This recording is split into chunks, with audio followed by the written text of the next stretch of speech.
ça fait du chaud au cœur parce que, bon, dans les années antérieures, c'est vrai que l'année passée, on a fait au niveau du MATDS, en ce moment c'était MATDS, mais dans les années antérieures, bon, chacun, en tout cas, tous ceux qui étaient admis à la retraite prenaient leur papier et ils disparaissaient. Voilà, il n'y a pas de reconnaissance de l'autorité. Mais je pense que bon, cette initiative, en tout cas, qu'ils ont vraiment initié, bon, permettez-moi la répétition, hein, ils ont initié là, bah, bon, pourvu qu'elle dure, parce que c'est ça aussi. Pour tous ceux qui sont toujours en fonction, bah, bon, je pense que ce que chacun souhaite, c'est atteindre la retraite.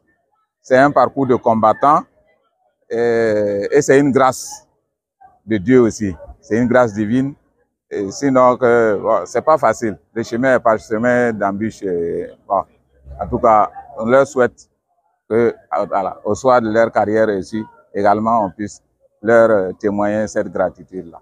Au sein du ministère, moi particulièrement, j'ai fait 38 ans et 5 mois par là. Voilà.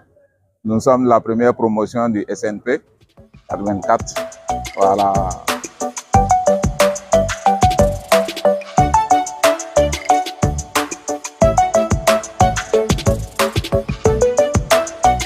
La retraite, ce mot qui fait rêver certains, je peux le voir ici et qui fait rêver d'autres, une véritable hantise pour beaucoup de fonctionnaires, comme nous autres. Loin d'être une période de décroissance, pour ma part, je dirais, en m'inspirant de Jonathan Clément, que la retraite est une longue vacance dont le but est de pouvoir en profiter pleinement avec sa famille, ses amis, tout en jouissant d'une bonne santé, sans épuiser toutes ses économies et assurer une transmission réussie de son patrimoine et de ses connaissances. Pour profiter pleinement de sa retraite, il faut obligatoirement préparer, et je suis persuadé que vous l'avez tous plus ou moins préparé.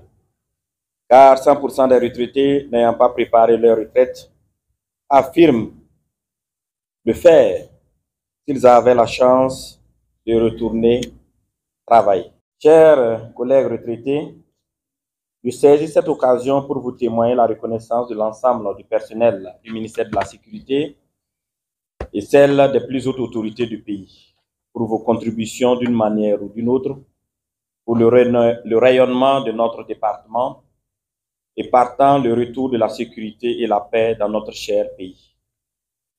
Je voudrais dès lors vous affirmer que la retraite est une grâce dont on devrait s'en réjouir. Elle est certes la fin d'une carrière, mais elle est le début d'une nouvelle vie plus paisible et plus personnelle. Je sais que chacun de vous a déjà un ou plusieurs projets mûrement réfléchis qu'il a déjà démarré ou compte démarrer les jours à venir dans sa vie de retraité. Je vous exhorte et vous encourage à ne point rester inactif. Ainsi, je vous souhaite plein succès dans vos divers projets.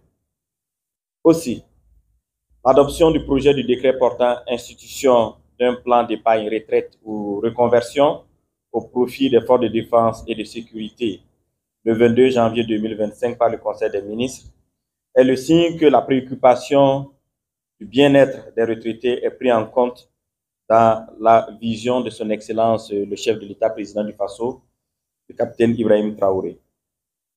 Chers collègues retraités, nous espérons que cette seconde vie qui s'offre à vous va vous réserver bien des joies et des plaisirs. Sachez que les portes de notre grande maison, votre maison d'ailleurs, vous seront toujours ouvertes et que lorsque vous aurez des moments libres, il nous serait vraiment agréable de vous revoir à l'occasion d'une petite visite. Vous serez toujours les bienvenus et vous pourrez ainsi nous faire rêver de notre futur statut de retraité.